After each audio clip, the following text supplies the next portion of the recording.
Chilli powder, ಸಖತ್ ಖಾರ ಬಣ್ಣ ಮತ್ತು ರುಚಿ ಆಚಿ ಚಿಲ್ಲಿ ಪೌಡರ್. ಬೆಳಗಾವಿ ಸದನದಲ್ಲೂ ಕೂಡ ಸಿಎಂ ಕುರ್ಚಿಯ ಕದನ ಜೋರಾಗಿ ನಡೆದಿದೆ. ಉರಿಯುವ ಬೆಂಕಿಗೆ ಉಪ್ಪು ಹಾಕಬೇಡಿ ಅಂತ ಸಿಎಂ ಹೇಳಿದ್ದಾರೆ. ಬೆಂಕಿ ಇದೆ ಅಂತ ಒಪ್ಕೊಂಡ್ರಿ ಅಂತ ಅಶೋಕ್ ಅವರು ಲೇವಡಿ ಮಾಡಿದ್ದಾರೆ. ಎಲ್ಲವೂ ಹೈಕಮಾಂಡ್ ನಿರ್ಧಾರ ಅಂತ ಮತ್ತೊಮ್ಮೆ ಸಿದ್ದರಾಮಯ್ಯನವರು ಹೇಳಿರುವಂಥದ್ದು. ಸೊ ಏನೇನು ಚರ್ಚೆ ಆಯಿತು ಅಂತ ನೋಡೋದಾದ್ರೆ, ಕುಣಿಗಲ್ ಕ್ಷೇತ್ರಕ್ಕೆ ಅನುದಾನ ತಾರತಮ್ಯವಾಗ್ತಿದೆ ಅಂತ ಡಿಕೆಶಿ ಆಪ್ತ ಶಾಸಕ ರಂಗನಾಥ್ ಅವರು ಹೇಳ್ತಾರೆ. ಆ ಬಗ್ಗೆ ಗಮನ ಹರಿಸ್ತೇವೆ ಅಂತ ಸದನದಲ್ಲಿ ಭರವಸೆಯನ್ನು ನೀಡ್ತಾರೆ ಮುಖ್ಯಮಂತ್ರಿ ಸಿದ್ದರಾಮಯ್ಯನವರು. ಈ ತಾರತಮ್ಯ ಉದ್ದೇಶ ಪೂರಕವೇ ಅಂತ ಕೇಳ್ತಾರೆ ವಿಪಕ್ಷ ನಾಯಕ ಅಶೋಕ್ ಅವರು. ಉರಿಯುವ ಬೆಂಕಿಗೆ ಉಪ್ಪು ಹಾಕ್ಬೇಡ ಅಂತ ಸಿದ್ದರಾಮಯ್ಯನವರು ಹೇಳ್ತಾರೆ. ಬೆಂಕಿ ಒಪ್ಕೊಂಡ್ರಿ ಹಂಗಾದ್ರೆ ಅಂತ ಅಶೋಕ್ ಅವರು ಲೇವಡಿ ಮಾಡ್ತಾರೆ. 5 ವರ್ಷಕ್ಕೆ ಜನಾದೇಶ ಸಿಕ್ಕಿದೆ, ಸದ್ಯ ನಾನು ಸಿಎಂ ಆಗಿ ಇದ್ದೀನಿ, ಮುಂದೆನೂ ನಾನೇ ಸಿಎಂ ಅಂತ ಮೊದಲಿಗೆ ಸಿದ್ದರಾಮಯ್ಯನವರು ಹೇಳ್ತಾರೆ.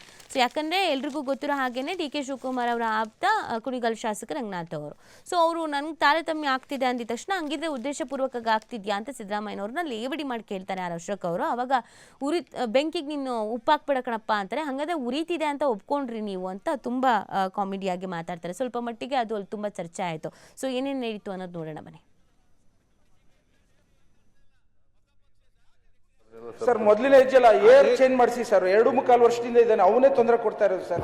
ಆಯ್ತು, ಮತ್ತೆ ಹೇಳಿದಂಗೆ ಮಾಡ್ಕೊಡ್ತೀನಿ. ಬೇಕು ಅಂತ ತಾರತಮ್ಯ ಮಾಡಿದ್ರೆ ಅದನ್ನ ಇಲ್ಲ ಬೇಕು ಅಂತ, ಯಾಕಂದ್ರೆ ಅಷ್ಟು ಆಕ್ರೋಶವಾಗಿ ಕೇಳ್ತಾ ಇದ್ದಾರೆ ಅಂದ್ರೆ ಆಕ್ರೋಶ. ಉರಿಯೋದಕ್ಕೆ ಉಪ್ಪಾಕಕ್ಕೆ ಹೋಗ್ಬೇಡ ನೀನು. ಉರಿತಾ ಇತ್ತು ಹಂಗಾರೆ, ಉರಿತಾ ಇದೆ ಗ್ಯಾರಂಟಿ.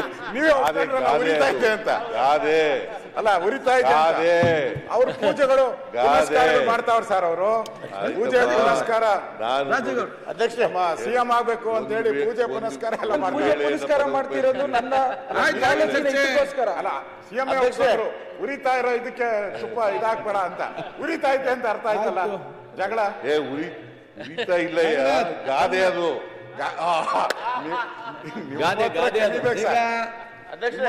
ಇಲ್ಲ ಸರ್, ಪ್ರಶ್ನೋತ್ತರ ಮುಗಿಯಿತು. ಅವ್ರದ್ದು ದಿನನಿತ್ಯ ಬೈಟ್ ಇಲ್ಲ ಅಂದ್ರೆ ಇರಕ್ ಸಾಧ್ಯನೇ ಇಲ್ಲ. ದಿನ ಒಂದು ಕೊಡ್ತಾರೆ ಲಿಖಿತ ಮುಖ್ಯಮಂತ್ರಿ ಆಗ್ಬೇಕು ಅಂತ. ನಿನ್ನೆ ಮತ್ತು ಗಾದೆ ಹೇಳಿದ್ರು, ನಿಮ್ ಮನ್ಸಲ್ಲಿರೋದು ಹೇಳಿದ್ರು ಅಂತ. ಆಯ್ತು, ಸುನಿಲ್ ಕುಮಾರ್ ಮನ್ಸಲ್ಲಿರೋದಲ್ಲ. ಸರಿ ಸರಿ. ನಿಮ್ಗೆ ಗಾದೆ ಗೊತ್ತಿಲ್ಲ ಅಂತಂದ್ರೆ ಏನ್ ಹೇಳೋದು? ಗಾದೆ ಹೇಳಿದ್ರೆ ಇನ್ನೊಂದ್ಸರಿ ಇನ್ನೊಂದ್ಸರಿ ಗಾದೆ ಬೇಡ ಸರ್, ಇನ್ನೊಂದ್ಸರಿ ಹೇಳ. ಉರಿಯೋದ್ರ ಮೇಲೆ ಉಪ್ಪಾಕಕ್ಕೆ ಹೋಗ್ಬೇಡಿ. ವಿರೋಧ ಪಕ್ಷದವ್ರು ಇರೋದೇ ಉಪ್ಪಾಕಕ್ಕೆ. ಹೊರ ಬರ್ತದೆ. ನಾವು ಉಪ್ಪು ಹಾಕಿದ್ರೆ ಪರವಾಗಿಲ್ಲ ಸರ್, ದಿನ ಅವರೇ ಉಪ್ಪು ಹಾಕ್ತಾವ್ರಲ್ಲ. ಆಯ್ತು ಅಶೋಕ್, ಈಗ ಅವ್ರು ಸುಮ್ಮನಿದ್ದಾರೆ, ನೀವ್ಯಾಕೆ ಸುಮ್ಮನಿರಲ್ಲ? ಯಾರು ಅವ್ರು ಸುಮ್ಮನೆ ಇರಲ್ಲ ಸರ್. ನಾನು ಬಹಳ ಸರಿ ಕೇಳಿದೆ, ಸುಮ್ಮನೆ ಇರಪ್ಪ ಅಂದ್ರೆ ಇಲ್ಲ ಸರ್, ನಾನು ಪೂಜೆ ಮಾಡಿಸ್ತಾ ಇದ್ದೀನಿ, ವ್ರತ ಮಾಡ್ಕೊಂಡಿದ್ದೀನಿ, ಏನು ಮಾಡ್ತಾ ಇಲ್ಲ, ನನ್ನ ಕನಸು ಸರ್. ಒಂದ್ಸರಿ ಅವ್ರು ಮುಖ್ಯಮಂತ್ರಿ ಆಗಬೇಕು ಅಂತ ಕನಸು ಸರ್ ಅಂತ ಪತ್ರಿಕೆ ಮಾಡಿದ್ರು ಕೂಡ, ಕಿತಾಪತಿ ಏನೇ ಮಾಡಿದ್ರು ಕೂಡ, ಪ್ರಚೋದನೆ ಏನೇ ಮಾಡಿದ್ರು ಕೂಡ ನಮ್ಮವ್ರು ಯಾರು ಕೂಡ ಪ್ರಚೋದಿತರಾಗಲ್ಲ. ಆಗಲ್ಲ. ನೀವೇ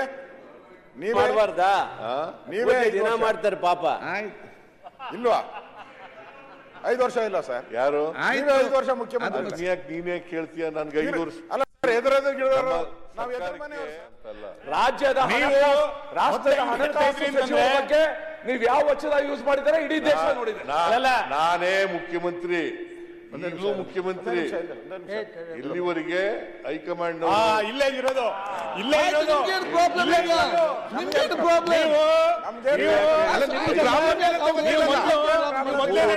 ಜನ ಬದಲಾವಣೆ ಮಾಡಿದ್ರೆ ನೀವು ಏನ್ ಹೇಳ್ತೀರಿ? ನಾನೇ ಮುಖ್ಯಮಂತ್ರಿ ಮುಂದಿನ 5 ವರ್ಷ. ಈಗಲೂ ನಾನೇ ಮುಂದೇನು ಜನವರಿ ನಂತರ ಏನ್ ಹೇಳಿ? ಜನವರಿ ನಂತರ ಏನ್ ಹೇಳಿ? ಮುಖ್ಯಮಂತ್ರಿ. ಈಗ ನಾವು ಹೈಕಮಾಂಡ್. ನಿಮ್ಗೇನ್ ಪ್ರಾಬ್ಲಮ್? ಈಗ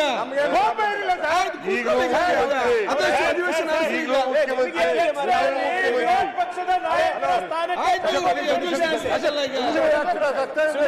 ಇಲ್ಲಿ ಮುಂದೆ ಬರ್ಲಿಕ್ಕ ಅಧ್ಯಕ್ಷರೇ, ಮಾನ್ಯ ಅಧ್ಯಕ್ಷರೇ, ನಾನು ಬಹಳ ಸ್ಪಷ್ಟ